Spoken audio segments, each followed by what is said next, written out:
He's trespassing. Arrest him now. I don't care if he claims to own this ranch."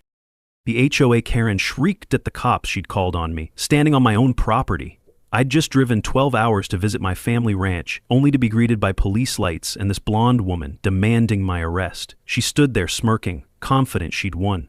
What this small-town HOA president didn't know, back in Washington, my office wall displays photos of 300 HOA presidents I've personally sent to federal prison. My actual job? I run the department that can shut down any HOA in America with one phone call. If you're watching from your own HOA nightmare, comment your location, because this woman just made the biggest mistake of her life. My name is Nathan Hayes, and after 15 years of fighting homeowner association tyranny from behind a desk in Washington, I'd finally decided to take a break. My grandfather's ranch in Texas had been calling to me, promising peace, quiet, and maybe some decent fishing.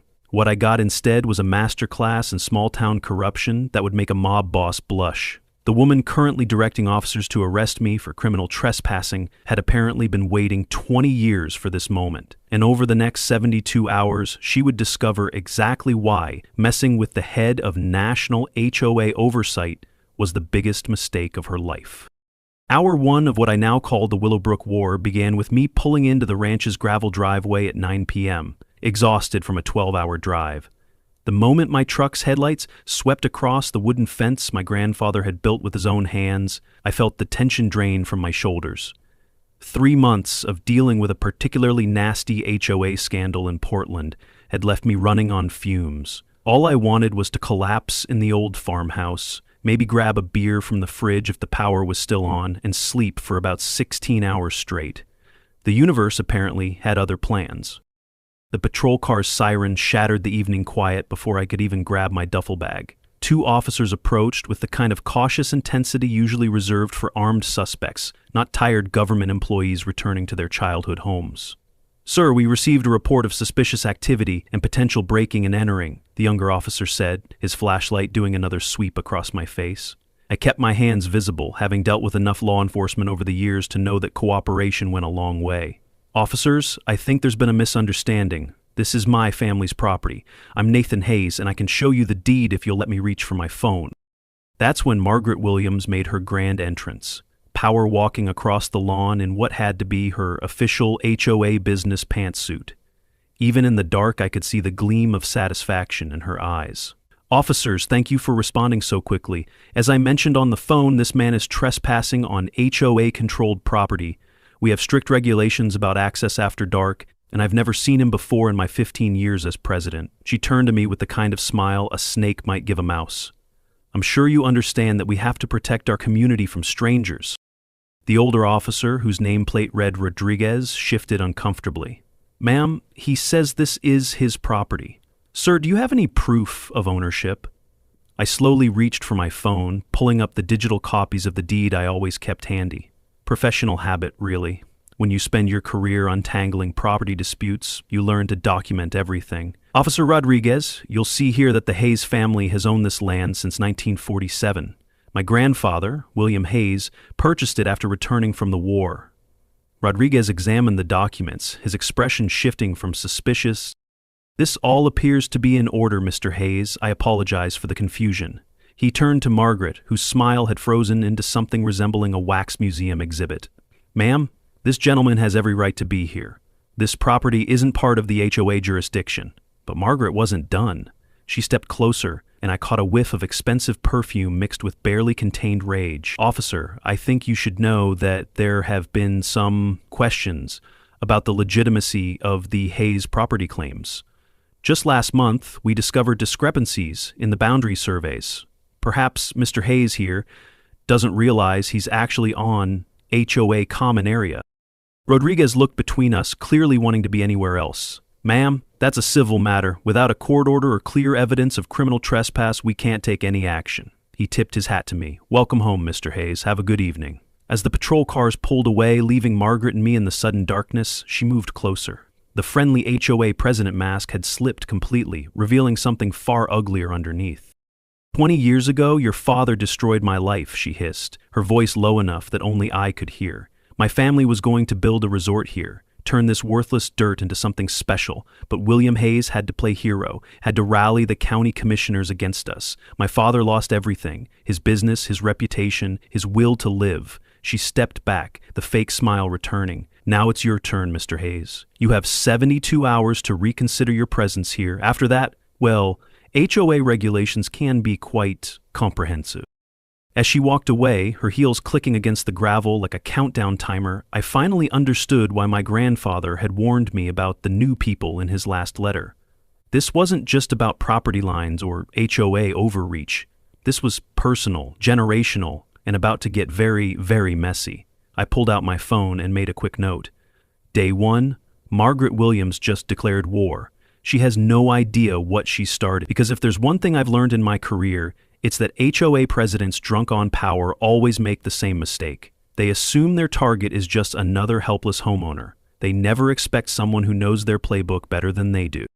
Day 2 began with what I can only describe as a violation avalanche. At exactly 7 a.m., I stumbled to the front door in my grandfather's old robe, coffee mug in hand, to find my entire porch covered in orange notices. 47 violations, to be exact. I counted them twice, partly out of disbelief and partly because my brain couldn't quite process the absurdity without caffeine. Grass height exceeds HOA maximum by 0.5 inches. Mailbox color does not match approved pallet.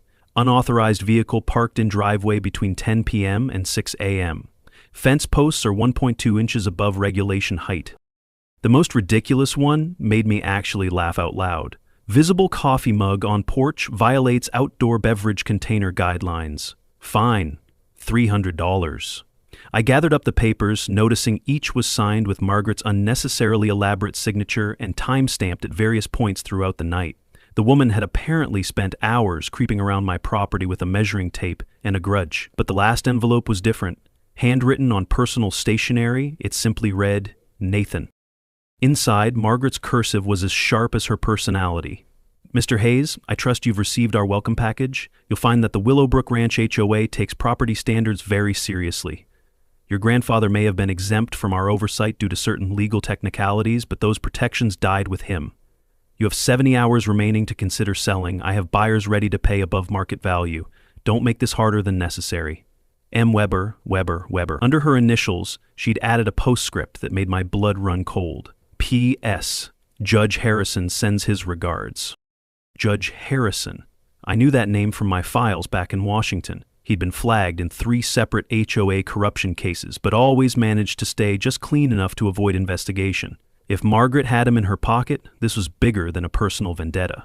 I was still processing this when Linda Thompson appeared at my fence line, looking around nervously before waving me over. Mr. Hayes? I'm Linda from next door. I'm sorry to bother you, but I saw the violation notices and I had to warn you. She handed me a thick folder with shaking hands. I've been documenting everything for 2 years. Margaret's not just vindictive, she's systematic. Look at this.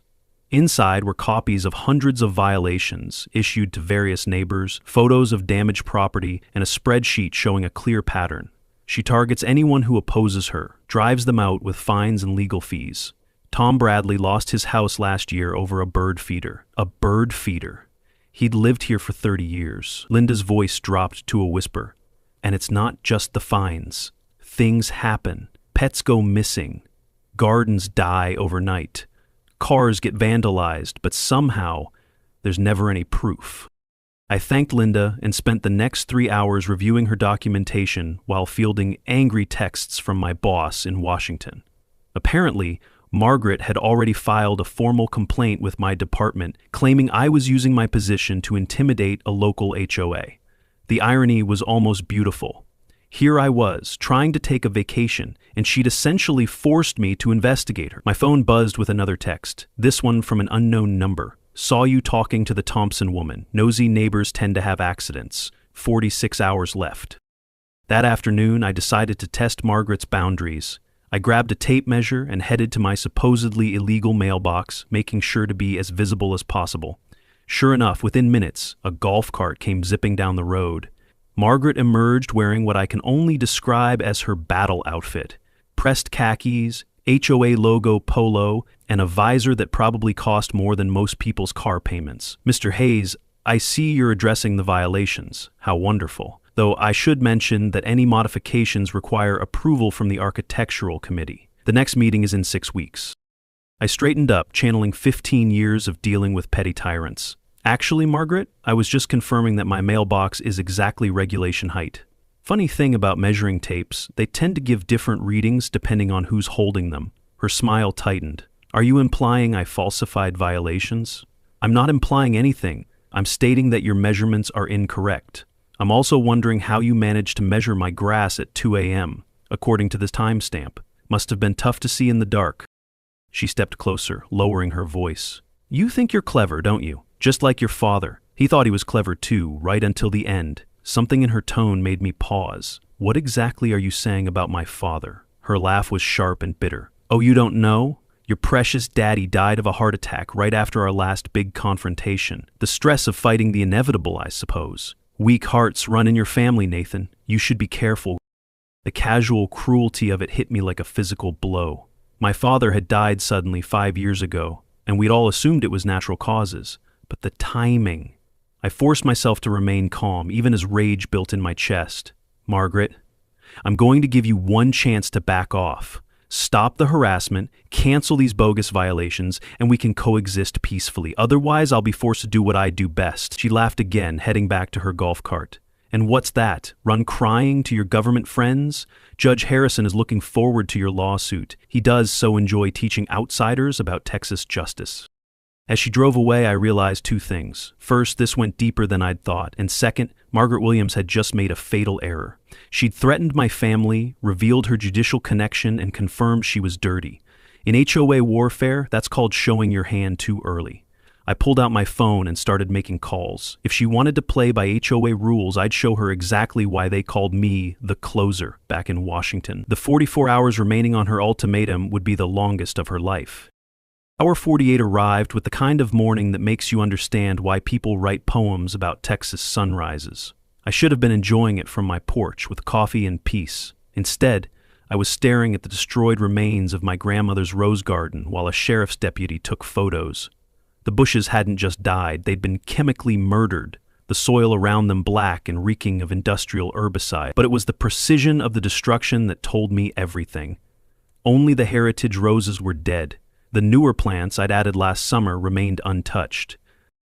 Mr. Hayes, I understand you're upset, but without evidence linking this to a specific person, it's vandalism by person unknown, Deputy Chin explained, clearly uncomfortable.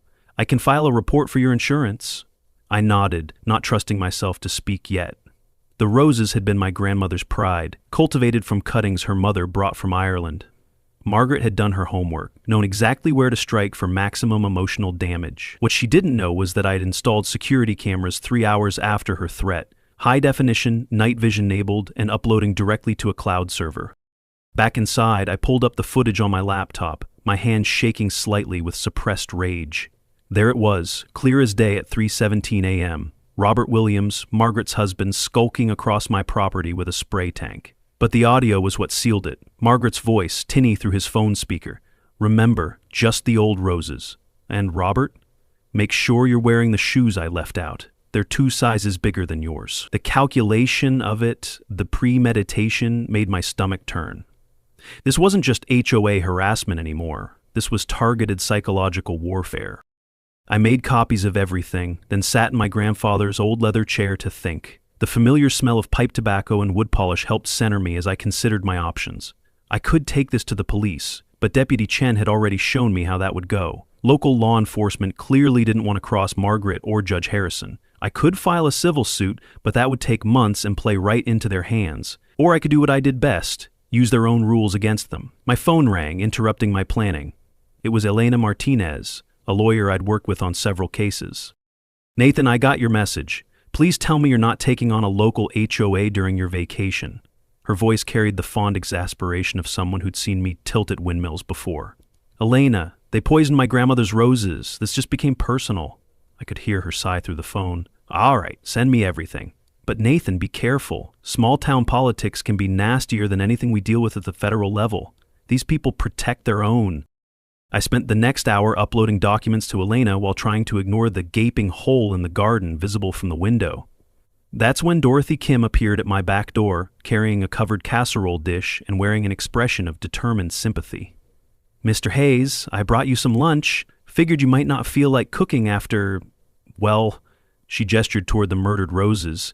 "Margaret's getting bolder. Usually she waits at least a week before the major attack." I invited her in, grateful for both the food and the company. Dorothy had lived in Willowbrook Ranch for 30 years, predating Margaret's regime by a decade. "Your grandmother and I used to trade rose cuttings," she said, settling into the kitchen chair like she belonged there. "She gave me starts from those Irish beauties. They're thriving in my greenhouse if you'd like some back." The kindness of it nearly broke me. "Thank you, Dorothy. That means more than you know." She patted my hand with her weathered one. "That's what neighbors do, dear. The real ones anyway, not like that Williams woman and her collection of flying monkeys." "Tell me about Judge Harrison," I said, pouring her tea from the pot I'd just made. Dorothy's face darkened. "Randall Harrison owns half the commercial real estate in the county. He and Margaret have a cozy arrangement. She drives down property values with her harassment. His shell companies buy them up cheap, then they flip them for resort development. Your family's ranch is the crown jewel they've been after. 60 acres of prime land with highway access and those natural springs, worth millions to the right developer." The picture was becoming clearer. This wasn't just about revenge for Margaret's failed resort 20 years ago. This was an ongoing criminal enterprise disguised as HOA enforcement. "Dorothy, would you be willing to go on record with this information?" She smiled, but it didn't reach her eyes. "At my age, what can they do to me that time won't do worse? Yes, I'll testify, but you'll need more than one old woman's word against Judge Harrison." After Dorothy left, I returned to my security footage, this time going back further. What I found made my blood run cold.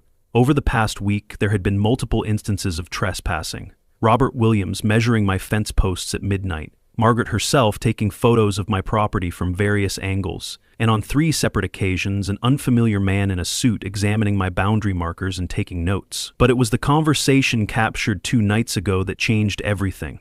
Margaret's voice carried on the wind to my sensitive microphones. "Yes, Judge Harrison, the psychological pressure is working. He'll crack, just like his father did. Weak hearts run in that family." Judge Harrison's reply was muffled but clear enough. "Good. The buyers are getting impatient. If he doesn't sell voluntarily within your timeline, we'll proceed with the judicial options. I've already prepared the emergency injunction paperwork. Some creative interpretation of the county codes should do the trick." Margaret laughed. "Grandfather clauses mean nothing if we can prove health and safety violations. That old septic system alone could justify condemning the property. Just make sure your husband doesn't leave any evidence. We can't afford another Tom Bradley situation where questions get asked." I saved the audio file in multiple locations, my mind racing. They'd just confessed to conspiracy, judicial corruption, and possibly murder if their comments about my father were what I suspected. But I needed more. I needed them to incriminate themselves beyond any reasonable doubt. As if on cue, my phone buzzed with another text from the unknown number. 24 hours left, Nathan. I hope you've been thinking about our offer.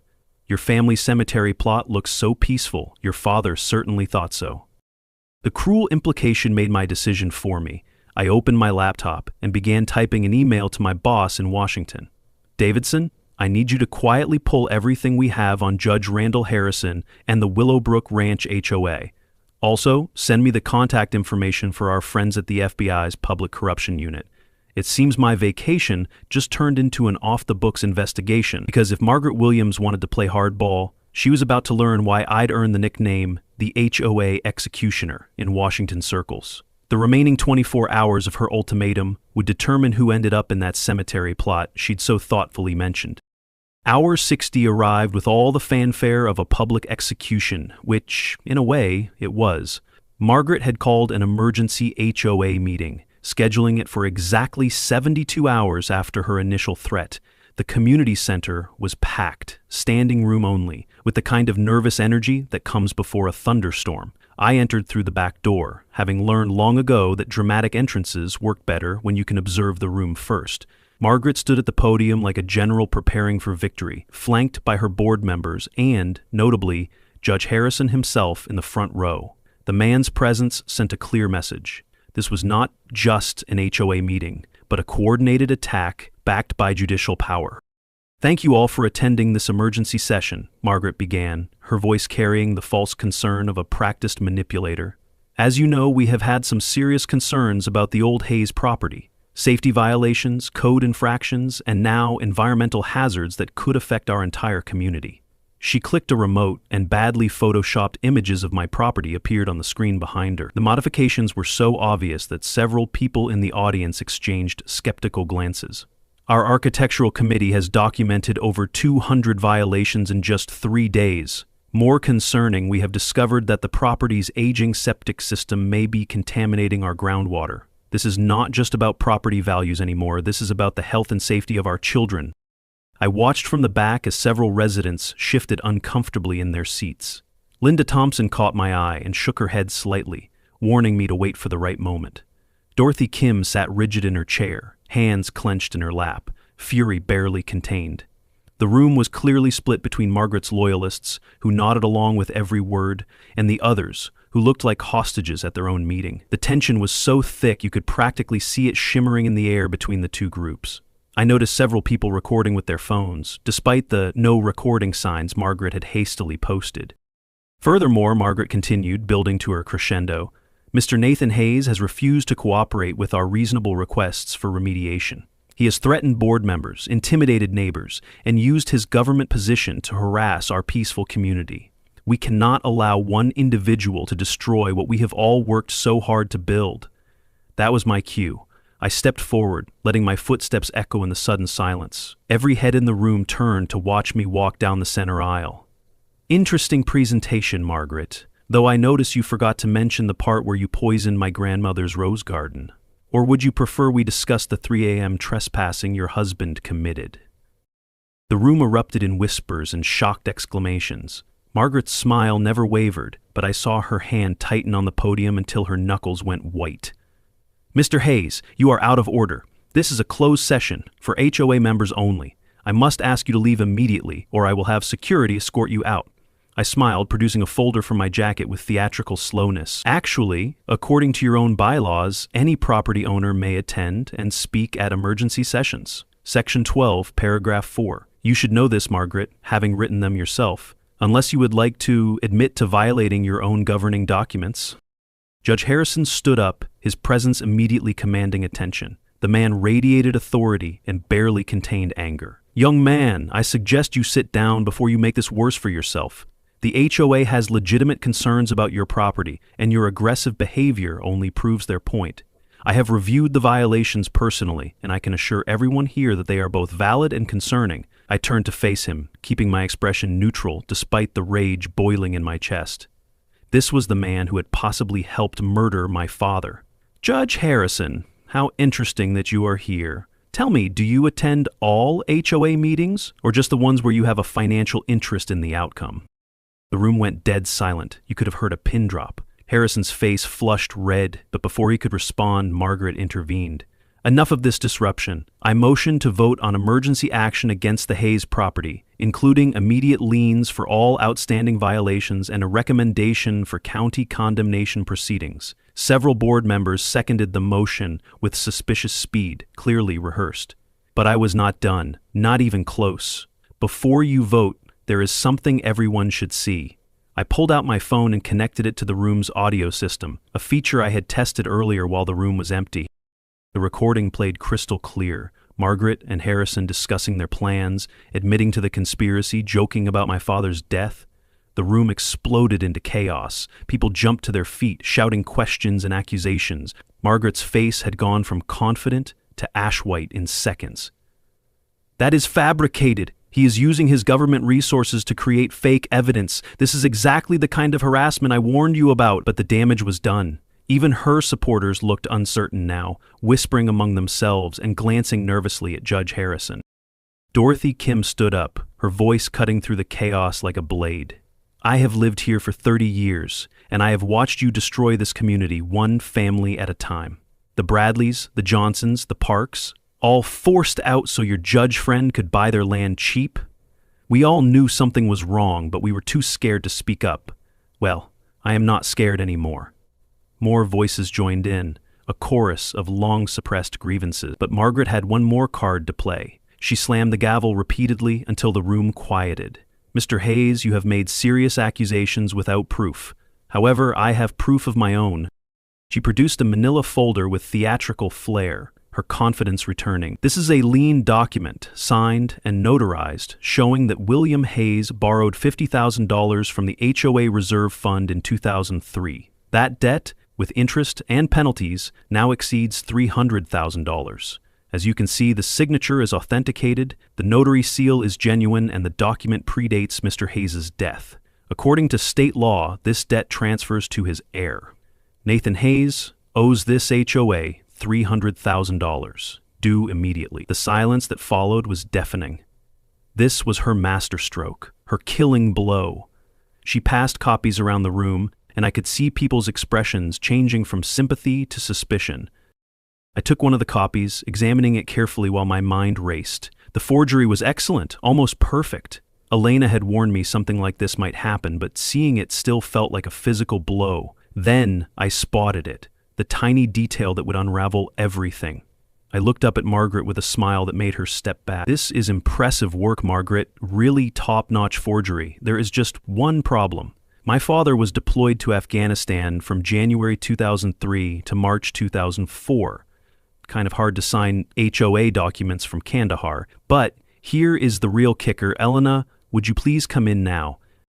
Elena Martinez entered, with 2 FBI agents, and the color drained from Margaret's face completely. The notary whose seal you used, she was not licensed until 2005. The paper you used, it contains whitening agents that were not manufactured until 2007. And Judge Harrison? He is about to have much bigger problems than a failed HOA coup. Gentlemen, I believe you have some arrests to make. As chaos erupted again, Margaret turned to me with pure hatred in her eyes. You think you have won? Check your mail tomorrow, Nathan. My resignation letter is not the only thing I filed with the county. Even facing arrest, she was still playing games. But what could she have possibly filed? The question nagged at me as the FBI agents read her rights, and I realized this war was far from over. The 24 hours following Margaret's arrest should have been a victory lap. Instead, they became a masterclass in why you never underestimate a cornered predator with powerful friends.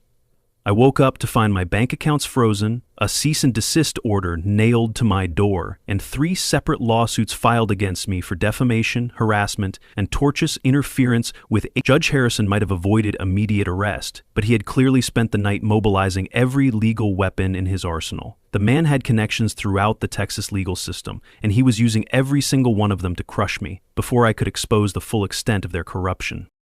Nathan, this is bad, Elena's voice crackled through my phone as I stood in my kitchen, staring at the legal papers covering my table like a blanket of threats. Harrison has filed an emergency injunction, claiming your property poses an imminent health hazard. He has fast-tracked a hearing for tomorrow morning, and guess which judge is presiding?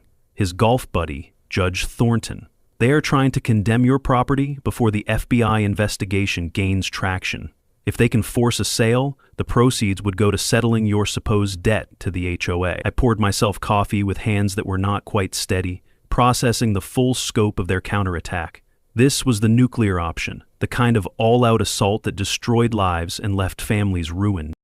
But Harrison had made a critical error in his rage and desperation. He had assumed I was just another government bureaucrat who would fold under pressure. He did not know about the war chest of favors I had accumulated over 15 years, or the very specific phone call I was about to make. Elena, I need you to file for an emergency change of venue. Federal court, not state. We are invoking diversity jurisdiction and claiming this is part of an ongoing federal investigation. Also, call Davidson. Tell him it is time to activate the nuclear option. While Elena worked her legal magic, I decided to play offense rather than sit back and wait for the next attack. Harrison might have frozen my official accounts, but he had not discovered the emergency fund I kept in cryptocurrency, a paranoid habit from years of dealing with corrupt officials who love to weaponize the banking system.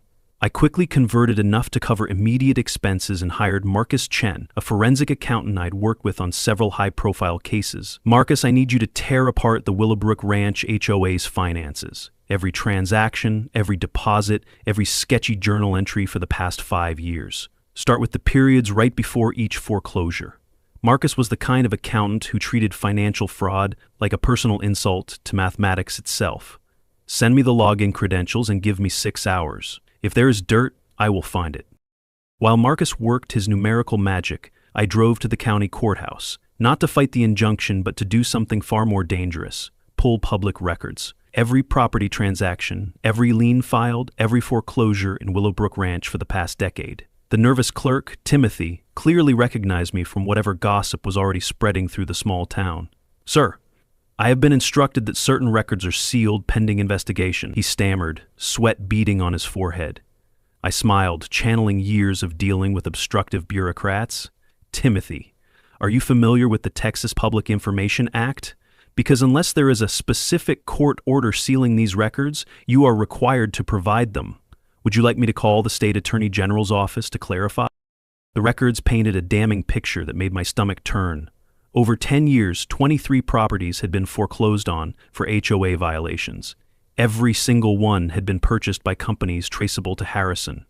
The pattern was so obvious it was insulting to anyone with basic math skills. But patterns were not proof, and I needed something concrete. That is when Providence intervened, in the form of Robert Williams, sitting in his car in the courthouse parking lot, looking like a man whose world had imploded. I approached carefully, noting his red eyes and shaking hands. This could be a trap, but instinct told me otherwise. "Robert, I am sorry about how this played out. I know you were just following Margaret's orders," I said gently.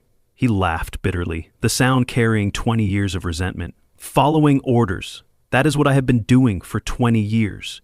Do you know what it is like, living with someone who sees everyone as either a tool or an obstacle?" The dam broke, and the words poured out in a torrent. "I have recordings, years of them. Started doing it to protect myself when she began threatening to destroy me if I ever left. She liked to brag about her schemes when she had been drinking. Harrison, the foreclosures, everything." He pulled out a flash drive, his hand trembling as he handed it to me. "There is something else, about your father. The stress did not kill him, Nathan. Margaret had been poisoning him. Small doses of digitalis in his coffee whenever he visited the community center. She called it her heart attack special, said it was untraceable after the fact." The world tilted on its axis. I gripped the car door to steady myself, rage and grief warring in my chest. My father had been murdered, and his killer had been gloating about it for years. "I will testify," Robert said quietly. "I will give you everything. The recordings, the documents she kept in our safe, all of it." Just then, my phone exploded with text from Marcus. "Jackpot, call me now." Marcus had found the smoking gun we desperately needed. "Nathan, they have been embezzling for years. Fake vendor payments, ghost contractors, the whole 9 yards. But here's the beautiful part. They got sloppy during COVID. Margaret authorized payments to a cleaning company that did not exist, owned by a corporation registered to Judge Harrison's wife. Over $800,000 in fraudulent payments over 18 months. This is RICO territory. Racketeering, conspiracy, fraud, and with Robert's testimony, possibly murder." That evening my phone rang with a blocked number. I knew who it would be before I answered. "Nathan Hayes," Harrison's voice oozed false confidence. "You are playing a dangerous game. Margaret might have been careless, but I have been doing this for 30 years. You have no idea how deep this goes." I laughed, surprising both of us. "Judge Harrison, you still do not get it. You have been playing small-town tyrant so long you have forgotten how the real world works. By tomorrow morning, the FBI, the IRS, and the Texas Attorney General will all have copies of your financial records. Your house of cards is about to collapse." The silence stretched before he spoke again, the confidence cracking like thin ice. "What do you want?" His voice had lost all its authority, reduced to the whimper of a cornered criminal. "Justice for my father, prison time for everyone involved, and every family you destroyed made whole again. That is non-negotiable." I hung up before he could respond, then immediately called Elena. "We have them." Robert turned state's evidence, and Marcus found financial crimes that make Enron look subtle. "How fast can you get this to the FBI?" As I sat on my porch that night, I felt my father's presence strongly. Tomorrow would bring the final battle, but tonight, for the first time since this started, I knew we would win. The empire they had built on cruelty and corruption was about to come crashing down, and I would be there to watch every brick fall. The federal courthouse in Austin stood like a fortress of justice against the morning sky, its limestone columns glowing in the early sunlight. I adjusted my tie one final time before entering, flanked by Elena and 2 FBI agents who had become my constant shadows. The security checkpoint buzzed with unusual activity. Apparently, our little drama had attracted media attention from across Texas. Small-town HOA corruption exposed made for irresistible headlines, especially when it involved a federal investigation and potential murder charges. The courtroom was packed beyond capacity, with overflow crowds watching on monitors in adjacent rooms. I spotted Dorothy Kim in the gallery, wearing her Sunday best and giving me an encouraging nod. "All rise for the Honorable Judge Patricia Reeves," the bailiff announced, and I felt a wave of relief wash over me. Reeves had a reputation for being incorruptible and having zero tolerance for judicial misconduct. Harrison's influence definitely did not extend to her courtroom. As we took our seats, I noticed Margaret being led in through a side door, orange jumpsuit replacing her HOA power suits. She looked smaller somehow, diminished without her carefully constructed authority. Her eyes found mine across the room, and for a moment I saw not the tyrant who had terrorized a community, but a bitter woman consumed by generational hatred. The transformation was striking and somehow deeply satisfying. Elena rose to present our case, her voice clear and confident as steel. "Your Honor, what began as a simple property dispute has revealed a complex web of corruption extending through multiple levels of local government. We have evidence of embezzlement, racketeering, judicial corruption, and potentially murder. The defendants used the Willowbrook Ranch HOA as a criminal enterprise to illegally seize property and enrich themselves at the expense of law-abiding citizens." She clicked a remote, and the courtroom screens filled with damning financial records. Over the past decade, the HOA collected over $3 million in fines and fees, of which approximately 40% cannot be accounted for through legitimate expenses. This money was systematically diverted to shell companies owned by Judge Harrison and his associates. The prosecution then played Robert Williams's recordings, his late-night confessions echoing through the silent courtroom. Margaret's voice, slurred with wine and cruelty, described poisoning my father with clinical detachment. The digitalis is perfect because it mimics natural heart failure, a little in his coffee each week, and eventually the heart just gives up. No autopsy, no questions, just another old man with a bad ticker, just like we planned. Several people in the gallery gasped audibly. I forced myself to remain stone-faced, even as my hands clenched into fists under the table. This was the first time I had heard the full recording, and the casual evil of it was staggering. Then came my moment on the stand. The prosecution calls Nathan Hayes. I walked to the witness box with measured steps, raising my right hand for the oath while maintaining eye contact with Margaret. This was it, the moment I had been preparing for since discovering the truth. "Mr. Hayes," the prosecutor began, "please tell the court about your professional background and why you are uniquely qualified to assess this situation." This was the reveal I had been saving, the ace up my sleeve that would recontextualize everything. I serve as the executive director of the National HOA Oversight Division, a federal agency created to investigate and prosecute HOA crimes across all 50 states. In my 15-year career, I have successfully prosecuted over 200 cases of HOA corruption. The ripple of shock through Harrison's legal team was deeply satisfying. They had assumed I was some mid-level bureaucrat, not the person who literally wrote the book on HOA corruption. Margaret's face had gone from pale to ghostly white. "In your professional opinion, Mr. Hayes, how does the Willowbrook Ranch situation compare to other cases you have investigated?" the prosecutor continued. I leaned forward slightly, making sure my voice carried to every corner of the room. "This is one of the most egregious cases I have encountered. The systematic nature of the corruption, the involvement of judicial officials, and the use of violence and intimidation tactics put this in the top tier of criminal HOA enterprises. Margaret Williams did not just run a corrupt HOA, she ran a criminal organization." The cross-examination was brutal but predictable. Harrison's lead attorney, a shark named Pemberton, tried every trick in the book. "Mr. Hayes, is it not true that you used your government position to target my clients out of personal vendetta?" he asked, his voice dripping with false concern. "No, sir. I was on vacation when your clients targeted me. I did not use any government resources until after they committed multiple crimes, including destruction of property and attempted fraud. Every action I took was in response to their criminal behavior, not the other way around." Pemberton tried several more angles, but each one fell flat against the mountain of evidence. The real victory came when Judge Harrison himself was brought in, having been arrested that morning on federal corruption charges. Seeing him in handcuffs, stripped of his judicial robes and authority, was more satisfying than I had imagined. The man who had terrorized an entire community with his corrupt influence was finally facing justice. But it was Margaret's final statement that provided the most dramatic moment. Given a chance to speak before sentencing, she stood and faced me directly. "You destroyed everything," she hissed, her composure finally cracking completely. "Just like your father destroyed my family's dreams. But at least I got to watch him die slowly, knowing I was the one who did it." The confession, made in open court, sealed her fate completely.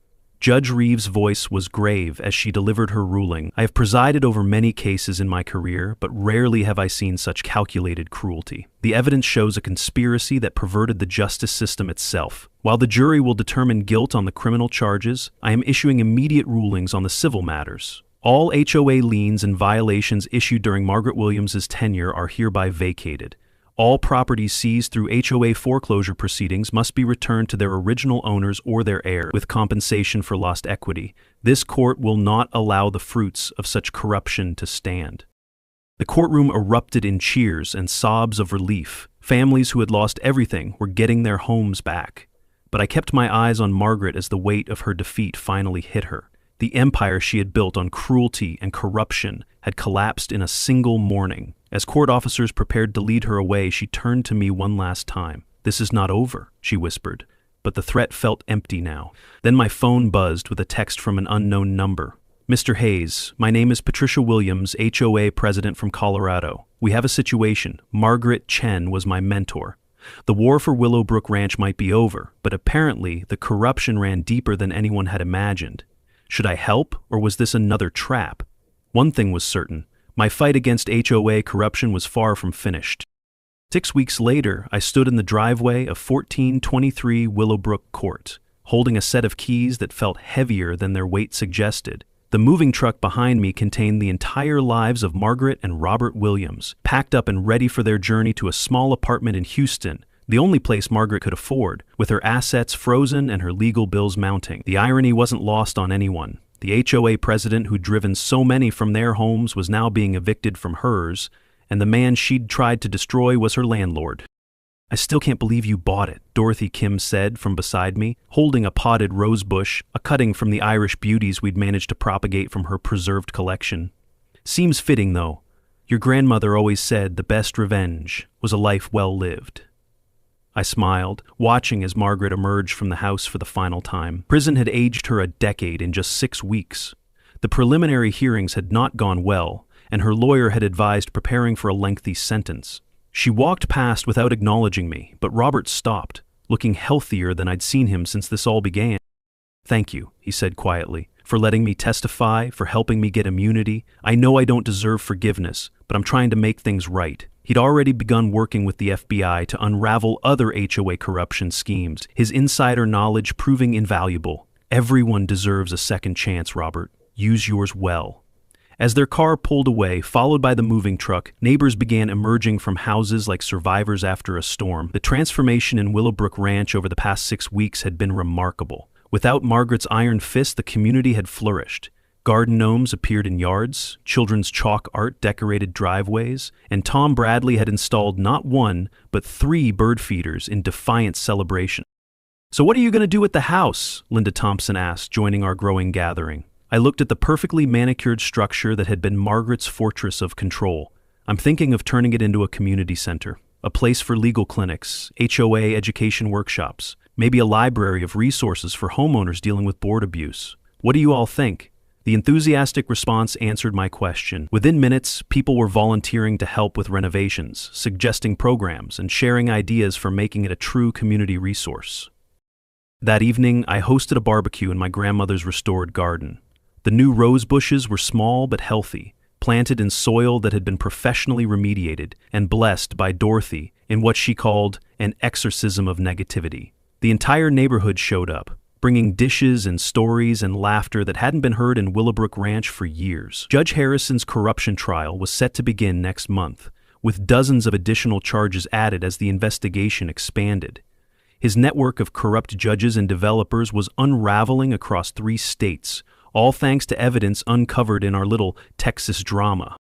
As the sun set and the gathering continued under string lights, Elena pulled me aside. The Attorney General called. They want to expand your department, give you resources to go after these corruption networks nationally. Interested?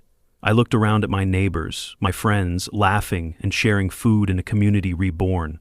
Can I work remotely? I've got a ranch to run and a community center to establish, she laughed. I think that can be arranged. Besides, something tells me Willowbrook Ranch is going to become a model for HOA reform, ground zero for the revolution, so to speak. Later that night, I stood alone in what would soon be the Margaret Williams Community Resource Center, holding a photo of my father I'd found while cleaning out the house. He was young, idealistic, standing in front of the very building where he'd fought against corruption decades ago. "We got them, Dad," I whispered to the photo. "We got them all." My phone buzzed with a text from an unknown number. For a moment, my heart raced with old reflexes, but when I opened it, I had to laugh. It was from Patricia Williams, no relation to Margaret, the HOA president from Colorado who'd reached out weeks ago. "Mr. Hayes, our board voted unanimously to implement your transparency reforms. Also, we're naming our new community garden after your father, though you probably have enough gardens now. Is it true you bought your enemy's house? That's absolutely savage. We stan a petty king." I saved the number, already planning my next visit to Colorado, because Dorothy had been right about the best revenge being a life well lived, but she'd left out the part where that life could also include turning your enemy's stronghold into a beacon of hope for others. As I locked up the house and headed back to the ranch, I could almost hear my grandmother laughing. The boy who'd left to fight HOA corruption in Washington had come home to find it in his own backyard, and in defeating it, he'd found something more valuable than revenge: a community, a purpose, and a future built on justice rather than fear. The war was over, the healing had begun, and somewhere in federal prison, Margaret Williams was learning what it felt like to live under rules she couldn't bend, break, or weaponize.